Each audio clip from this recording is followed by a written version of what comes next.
Sparkle has quite literally made a big impact on the meta, and in this video I'm going to talk about what's so great about Sparkle, how to play her, what are her best relics, light cones and teams, as well as explain to you her mono quantum potential.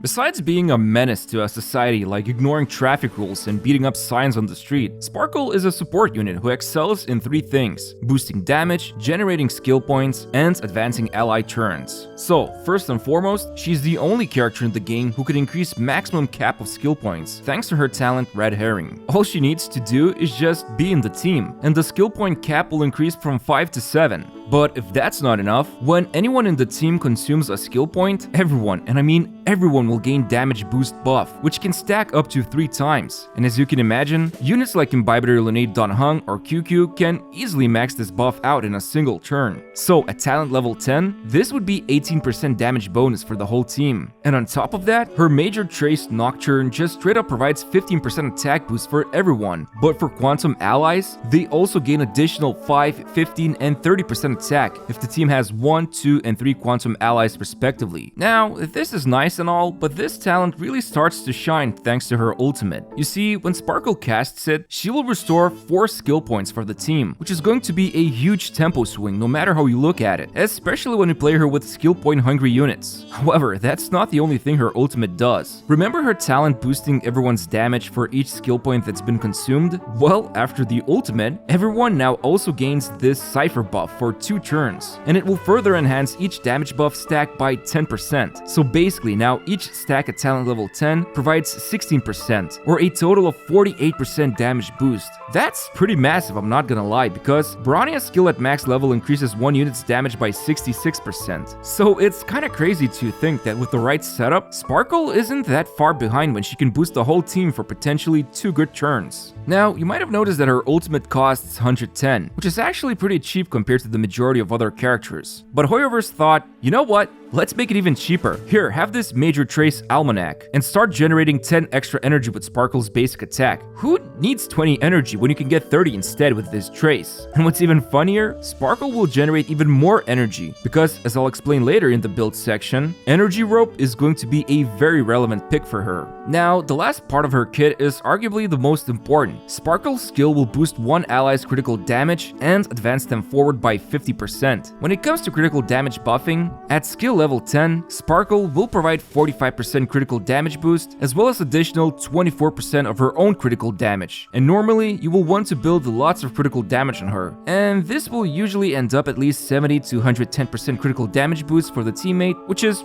pretty huge. Now, unlike Bronia, who just literally yoinks anyone to the top of the turn queue, Sparkle's advance forward is quite different compared to that. Essentially, what it does is that it will reduce the unit's current action value by half of their base action value they have. And if this sounds a bit unclear, think of it like this. If the unit you want to advance forward have already passed halfway through their action value, Sparkle's skill will allow them to immediately take a turn afterwards. I'll talk about this more in the speed section of this video, but in short, this is a bit more complex turn manipulation utility that Sparkle has compared to Bronia's skill. Also, one thing to keep in mind, that while normally her critical damage buff would expire the moment the buffed unit's turn is over, thanks to her Major Trace Artificial Flower, this crit damage buff lingers until the buffed unit's next turn. So, in other words, this is a great fix for follow-up damage dealers such as Dr. Ratio, Himiko, and Topaz, since they will retain this critical damage buff when they trigger their follow-up attacks. Finally, because Sparkle herself claimed that she's a fool, but she's not stupid, her words, not mine, her technique is absolutely busted for Memory of Chaos, because it will grant 3 additional skill points when the battle starts. So you'd be a fool not to use this technique. Oh, and one more thing, she also goes into stealth mode, so enemies won't see her and you can easily avoid them. Overall, Sparkle provides a ton of value as a Harmony unit, from boosting damage to generating skill points, to even advancing forward her allies, even if it can be sometimes a bit finicky. Still, as a Harmony unit, she's pretty busted, so let's take a look at how to build her. So building Sparkle, for the most part, is pretty easy. all she really cares about are two stats: critical damage and speed. So naturally, she'll want to use critical damage body and speed boots, while the sphere can be pretty much anything. Usually it will depend how good are the substats, but I recommend going for defense or HP main stat if you struggle to keep her alive, while the rope most definitely should be energy regen, because in most cases, this will allow her to activate her ultimate every 3 turns if everything goes well, which is extremely important to cast, because the team can then regain skill points and your main damage carries can keep on benefiting from that big Cypher damage boost. Now, for the sets, you'll usually want at least 2-piece hacker space, because that will provide Sparkle with extra 6 speed, and you could also double down and just go for the full force set as well. But if you have really good offset pieces that provide big speed and critical damage substats, those can also be valid choices. Otherwise, you could also use a 4-piece Musketeers. And as for planar ornament sets, if you're not playing her in Mono Quantum team, then her best in slot is going to be Sprightly Von Vac for that extra energy regen. But alternatively, you could also go for Broken Keel to buff critical damage a bit more. However, if it is a Mono Quantum team, then Penacony Land of Dreams is a no-brainer choice, since it will provide an amazing 10% damage buff for the whole team, while still providing the same 5% energy regen. But if you're struggling with Relic luck just like me, just use Fleet of the Ageless as the worst case scenario. And in terms of substat priority, obviously focus on obtaining as much speed and critical damage as possible, while any HP, defense, and even attack percent substats can be great to either boost her survivability or slightly improve her basic attack damage. Finally, when looking at her speed tuning, if you don't care about Memory of Chaos, or at least you don't struggle with it, building a lot of speed on her is a pretty simple approach. But if you want to take advantage of her whole kit within those limited cycles, building her with either 160 plus speed or 1 speed below your team's main damage dealer can be both valid choices. Just keep in mind the second option can be unreliable sometimes if enemies or other effects can impact Sparkles or the main carry's turn order. Now, when it comes to her light cone options, her signature light cone is actually pretty universal and pretty busted, basically granting big critical rate and damage boost for the whole team, while she also gains a good chunk of critical damage boost herself. However, if you have Bronia's light cone, all of the benefits can be gained from it, and I've tested it myself. So that means 1 extra skill point that her ultimate will generate every 2 uses, and if you time it right, when you advance your main carry, they will also gain 30% damage boost, which is pretty huge. Otherwise, the free-to-play cone Past and Future offers a lot less than Bronia's light cone, but hey, it's free if you don't have anything else better. But for gacha cones, Dance Dance Dance, just like for most Harmony units, remains as one of the best 4-star options to go for. However, if you are playing a Mono Quantum team, then Planetary Rendezvous is going to be absolutely busted, especially when stacked together with Penacony's Planar Ornament set.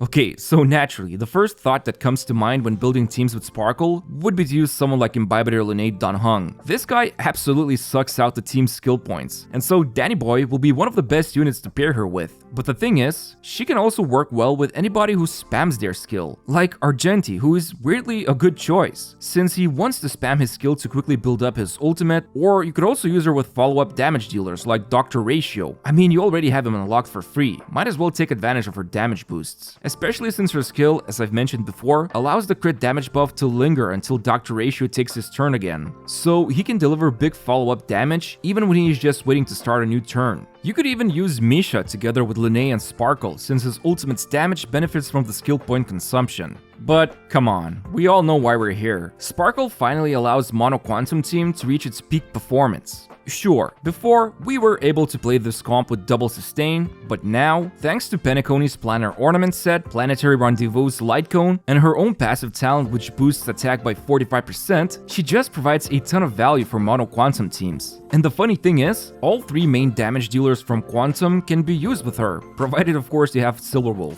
With Zila, you'll need to keep a close eye on speed tuning Sparkle so that she can keep supplying Zila with buffs in the correct order, but with someone like QQ, it's a lot more simple.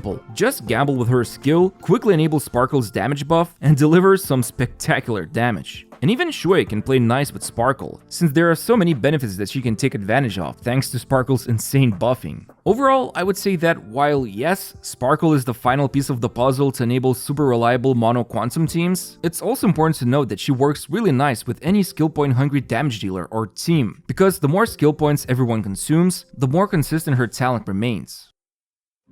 So, what do I think about this masked fool? I think that she's an excellent addition to the game, and I love the fact that I can now play my favorite Mono Quantum team without needing to think too much, so I can focus on watching YouTube videos on my second monitor. Although, I will say that it does take time getting used to her skill's advanced forward ability, because its consistency lies in how well you speed tune your team, and for that, it would take a whole separate video to explain it. So instead, I will leave you with a couple of references you can check in the video's description if you're still not sure how speed and action values work. But yeah, as always, don't feel pressured to pull if you were watching this video just out of curiosity. And when it comes to her Eidolons versus her signature light cone, if you want to have more versatility, then her light cone is a better choice. But if you want to invest into her vertically, then her second Eidolon is best stopping point because it provides a pretty nasty defense threat on enemies. But yeah, hope you found this video useful, and I'd appreciate it if you could press the like button and subscribe to my channel. Thanks for watching, and see you next time.